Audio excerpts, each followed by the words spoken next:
Mosquito habitats are all around us, and with a citizen science kit from your library, you can help identify these habitats and document the mosquitoes in your community. Before we dive in, you'll need 3 quick things. First, wear long sleeves and insect repellent containing DEET to avoid bug bites. Next, create a free account on the SciStarter website. Third, download and log in to the free Globe Observer app on your phone. Now you're ready to dive in. With the Mapping Mosquito Habitats kit from your library, find a spot with a water source, either natural or artificial, like an old tire or bucket, that may contain mosquito larvae.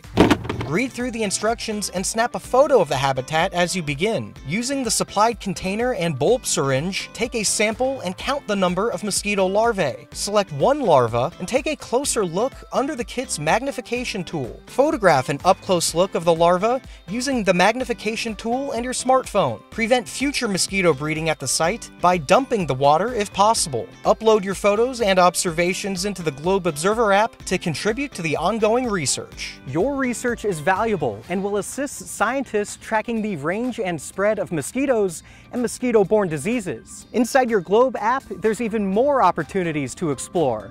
Dive into those to keep the research going.